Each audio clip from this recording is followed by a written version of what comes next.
Bem-vindas a mais um episódio do Mulheres UOL. Eu sou Georgia Albuquerque, emissária do Mulheres UOL, e hoje eu serei sua host. Eu estou aqui com a Nayara e ela vai falar um pouquinho para a gente hoje sobre algo que nos desperta bastante necessidade de mudar.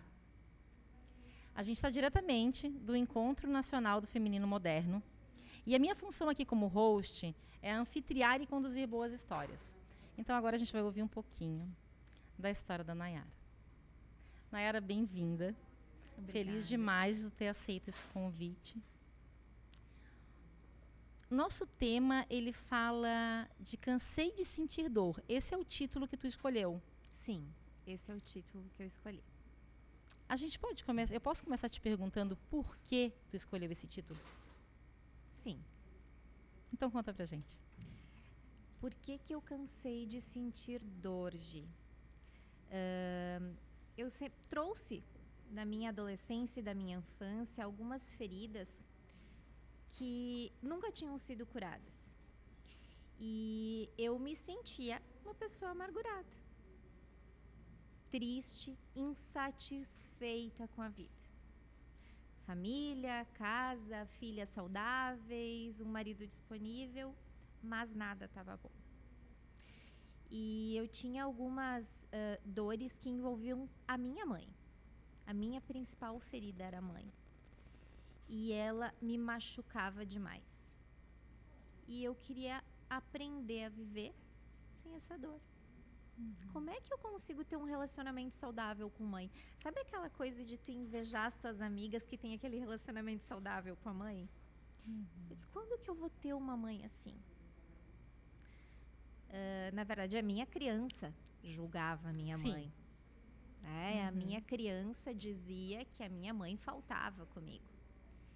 E um dia, por acaso, que não é por acaso, uma outra mulher me chamou e ela me fez um convite para fazer parte de um projeto. Seriam 8 terapias, seriam um processo de cura para falar sobre empreendedorismo e empoderamento. Porque eu estava meio a pandemia, né? 2020. E a gente teve uma conversa de vídeo, uma conversa online. E nessa conversa ela me disse, o teu problema ou o que tu tá buscando não é empreendedorismo. E esse empoderamento vai vir quando tu curar a tua mãe dentro de ti. E como que se conectou? Porque tu trabalha também como diretora de vendas, né? De uma multinacional. E tem essa questão da comunicação, e tem um podcast aí rolando sobre essa questão de levar as mulheres para frente, dessas histórias inspirarem. Como que aconteceu esse caminho, né? Do cansei de sentir dor, e aí tu buscou todo um externo, né? Quando foi para a Mary Kay, quando teve toda essa coisa do externo. E agora a gente, no início, a gente estava falando sobre a questão da roupa, né? Das âncoras que a gente acaba buscando. E a gente concluiu que nós temos isso. De âncora, né?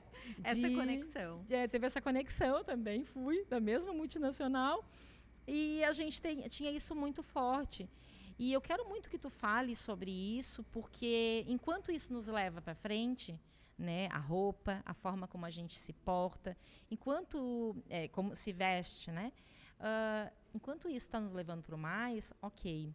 Mas quando isso está sendo um tapa-furo, né, vou usar um termo bem assim mesmo, porque para mim era um tapa-furo, aí é que complica um pouquinho. E aí a Nay resolveu vir vestida dela mesma. Ela desistiu de trocar de roupa, gente. Desistiu de trocar de roupa. Na verdade, foi um convite da Gi, né? É um convite da Georgia que ela me fez. Onde você está? O que você é? O que você sente? E eu olhei para minha roupa e disse, eu sou isso. Eu sou isso. Eu estou bem assim, né? Eu estou bem assim. Eu estou presente assim. E aí eu olhei e disse, tá, não vou trocar de roupa. E sabe, Jorge, esse processo que tu falaste, enfim, eu estava com um excesso de peso muito grande.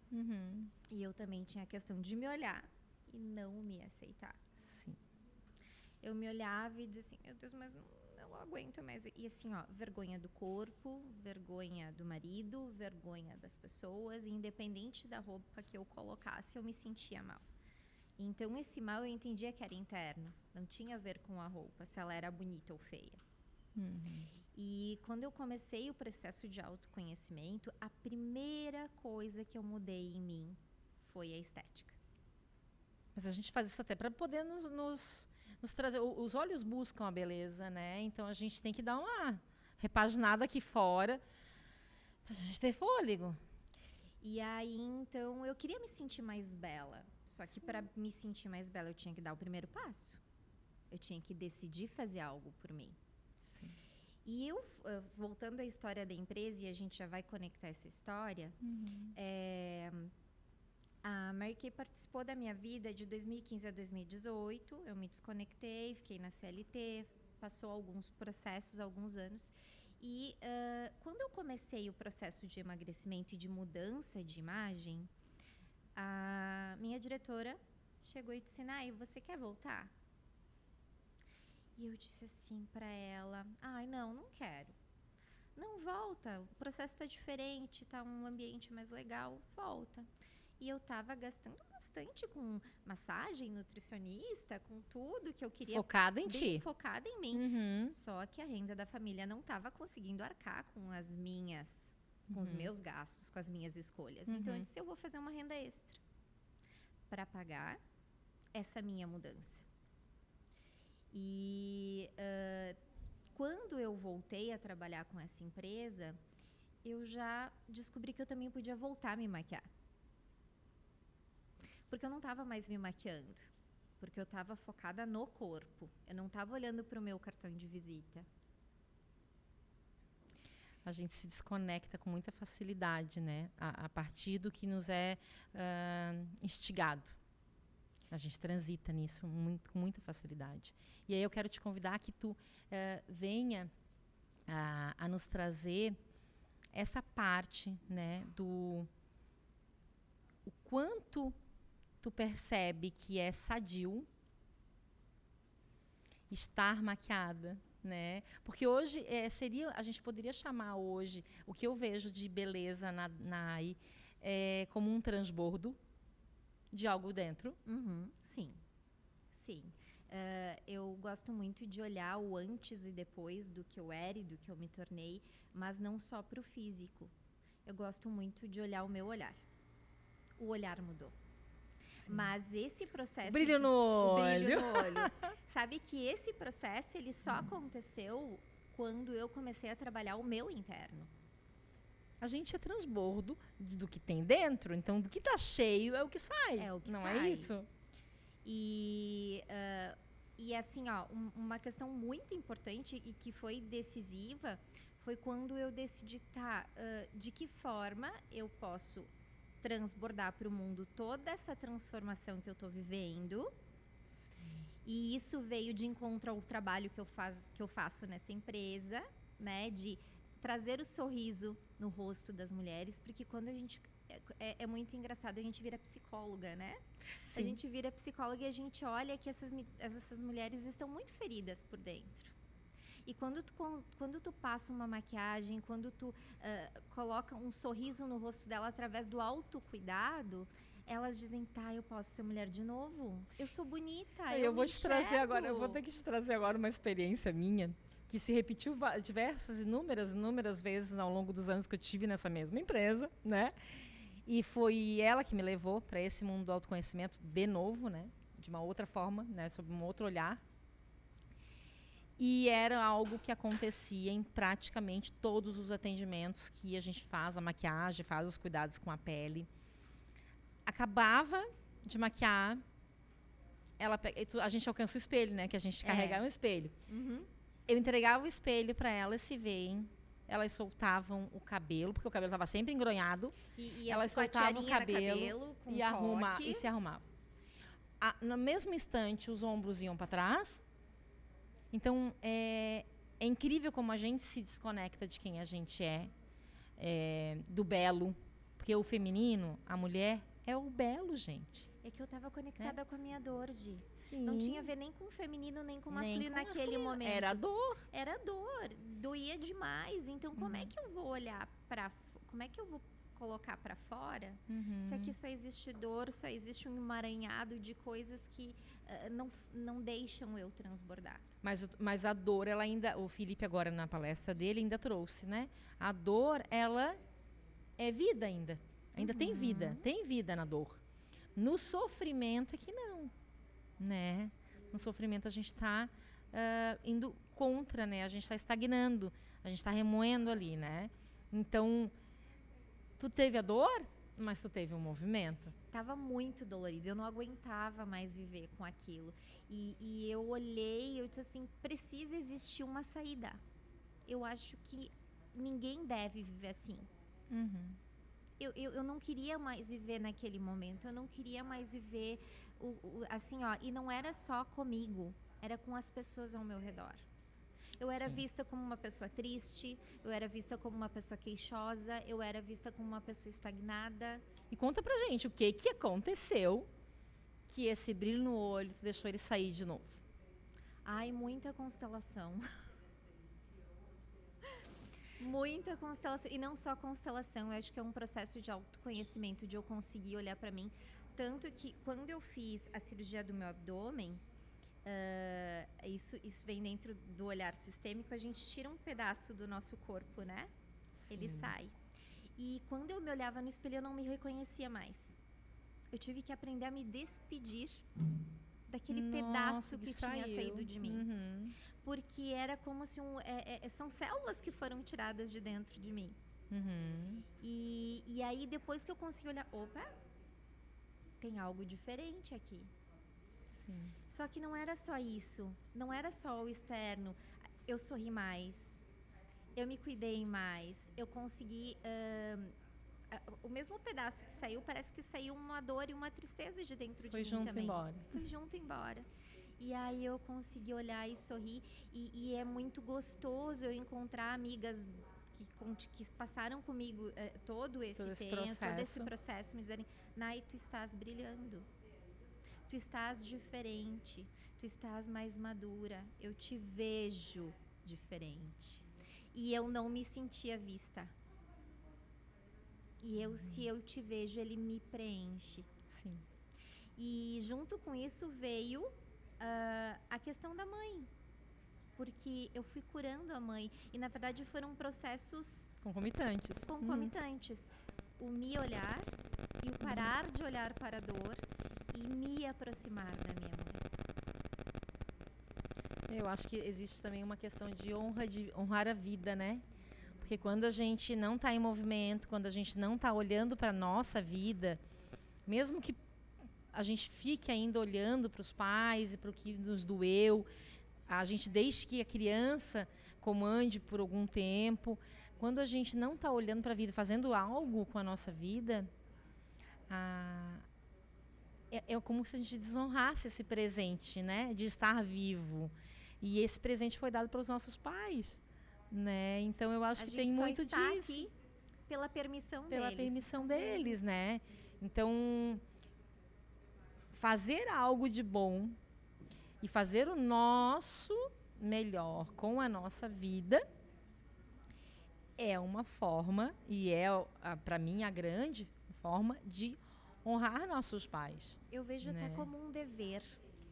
Eu ia puxar a palavra obrigação. Não, é um dever, porque assim, ó, eu tive um insight vindo pra cá, vindo pro evento, conversando com o meu marido, que quantas coisas a gente fez ao longo dos anos, porque a gente está junto há muito tempo, e eu disse assim, se a minha mãe não tivesse me dado aquele, vai, não é um não te quero, na hora eu vi como um não te quero, eu ouvi como um não te quero.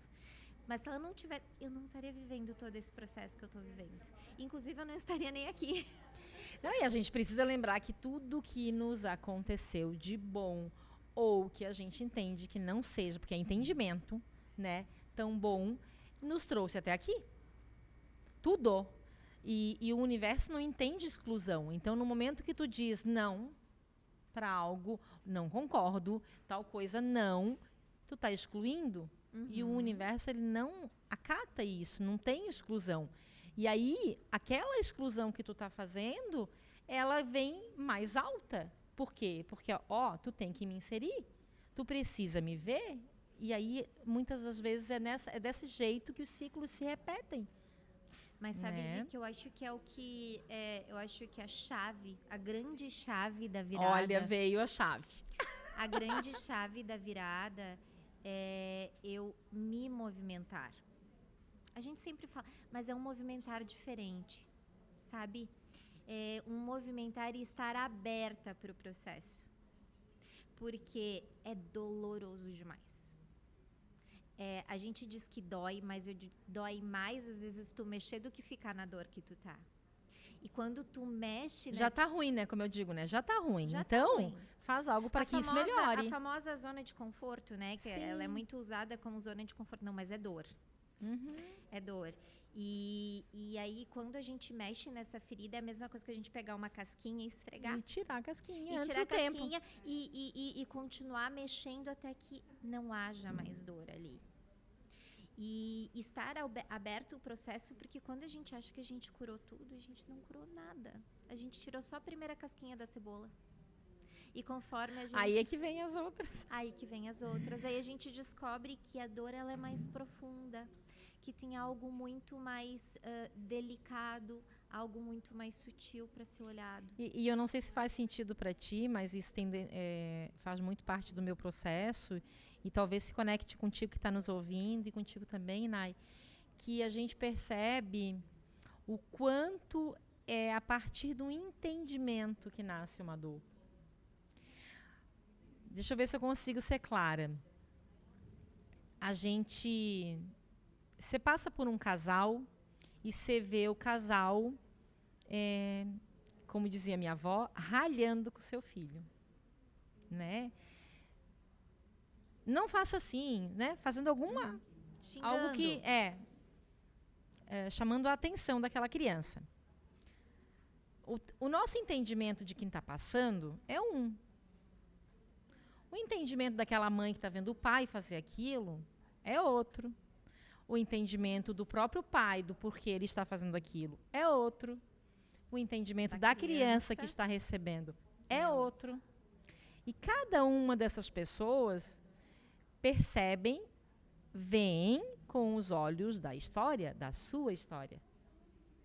E ali desencadeia, ali vem à tona uma memória. Então, o que é pra gente? As famosas crenças. E memórias mesmo reais que tivemos, né? E o que é importante? Que a gente desassocie. Porque eu vou julgar aquele pai que está corrigindo o filho? Né? Aquela mãe vai impedir que o pai seja pai? É quase que um automático da gente, né? Exatamente. Nós conversávamos há pouco, né? Entre o pensar e o comunicar. Entre o pensar e o comunicar tem um sentido. E quanto mais o tempo cada vez, né, tá mais, parece que rápido. Na verdade, ele está na mesma velocidade. É a gente que está querendo acelerar as coisas, né? E aí a gente fala muito rápido. E, aliás, pensa muitas coisas e fala muito rápido. E não dá tempo nem de elaborar. E precisa existir uma certa elaboração.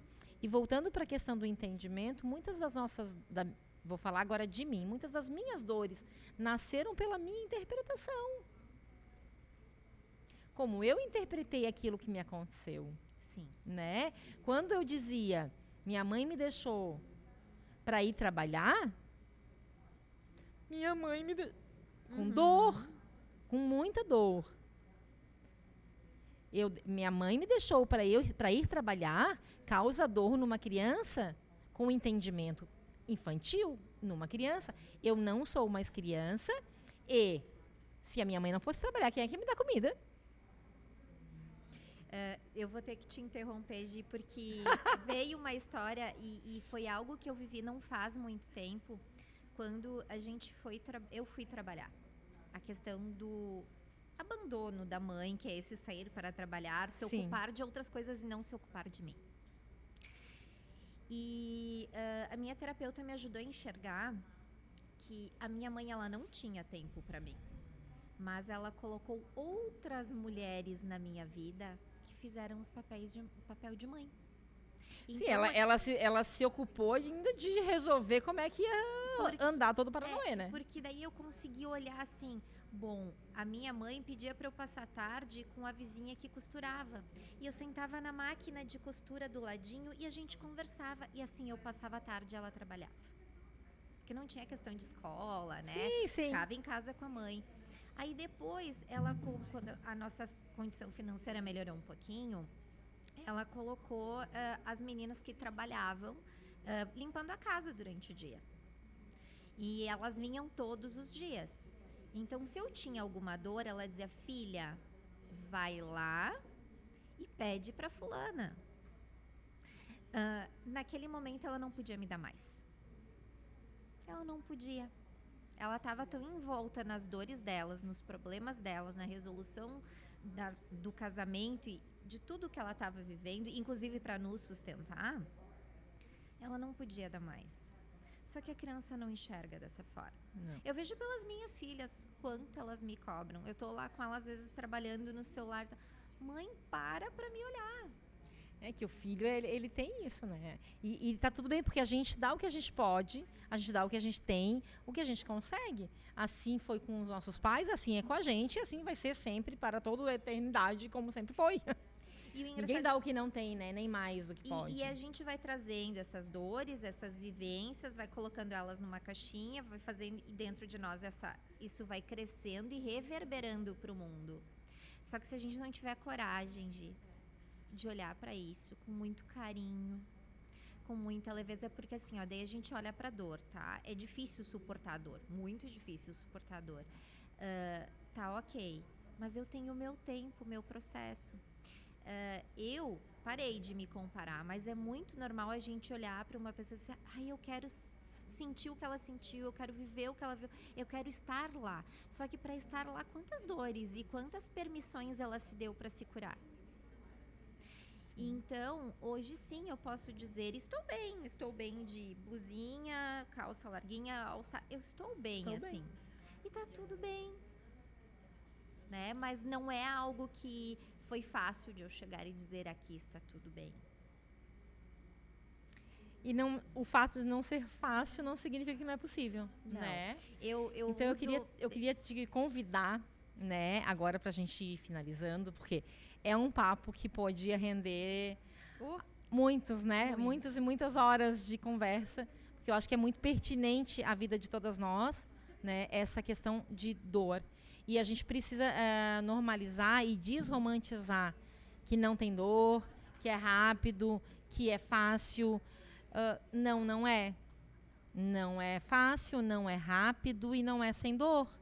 Mas é possível e é gratificante, tem resultado, é vida, é pro mais. Então, eu acho que é nisso que a gente também tem que se agarrar, né, Nai? Quando a gente vive um processo de dor, quando a gente vive algo que nos dói, a gente olhar para aquilo que está nos doendo e pensar, tá bom, ok, eu aceito como está, mas o que eu vou fazer? O que eu posso fazer com isso? Como que eu posso resolver isso?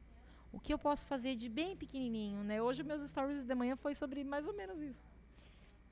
Então eu queria te agradecer e te dizer, diz para essas mulheres, traz uma mensagem que toque no coração das mulheres que estão hoje vivendo o que a Nai viveu lá atrás, o que te impulsionou a dar os primeiros passos em direção à tua cura, em direção à tua alegria de vida voltar. Uhum. Eu quero encerrar contando uma pequena história, Gi. Então, gurias, quando eu decidi entrar nesse processo, eu não tinha noção de como ele seria e do que ele está se tornando. Mas o maior registro de beleza dessa cura e beleza do feminino foi com o presente de aniversário que eu ganhei da minha mãe este ano. 28 de setembro, gente, não faz tempo.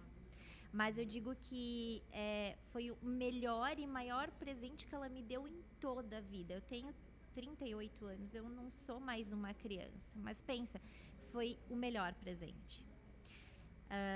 No dia do meu aniversário, eu fui fazer uma sessão de acupuntura e eu tava lá, minha mãe me ligou na era, eu tô aqui na frente da tua casa. Primeiro, para minha mãe ir na minha casa é algo raro. E eu vim te trazer o teu presente. E eu disse, mãe, espera aí 10 minutinhos, eu tô chegando, saí de onde eu tava correndo, porque para minha mãe estar na minha casa já era algo grandioso.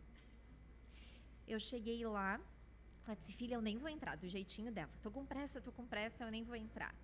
E ela abriu a porta do carro dela e pegou um maço de flores.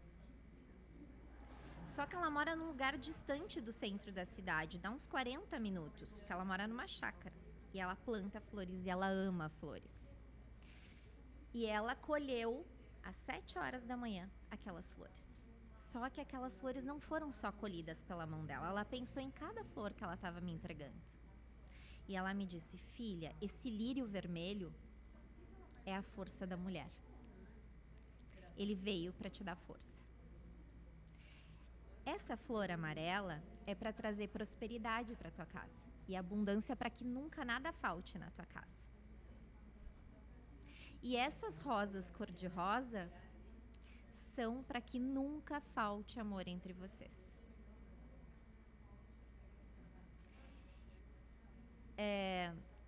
Deixa sem palavras. Mas hoje esse é o relacionamento que eu tenho com a minha mãe. É tudo que ela tem para te dar. É tudo que ela tem para me dar. E eu recebi aquilo assim, eu recebo, eu aceito, eu agradeço. Tem a ver com aparência? Tem. Mas antes de tudo a cura é possível. Eu sei porque eu tô vivendo isso. E eu tô vivendo porque eu sei que isso é só um pedacinho do processo. Então eu queria convidar vocês a se deixarem, a se permitirem, abrirem um espacinho dentro do coração de vocês para que vocês consigam viver essa abundância de amor de mãe, essa abundância de beleza, essa abundância de vida e esse mais que eu tô vivendo. Então, Gi, eu quero convidar todas as meninas, as mulheres, as meninas, as gurias que estão vendo esse podcast, para que elas tenham coragem de olhar para o óbvio, que o óbvio é a dor. De olhar para o óbvio e dizer assim, tá, eu me permito, eu me rendo. E eu tenho certeza que essa transformação não é só minha. Ela é de todas que se permitirem viver isso. Muito obrigada. De nada. Muito obrigada. Até o próximo episódio e fica com essa reflexão.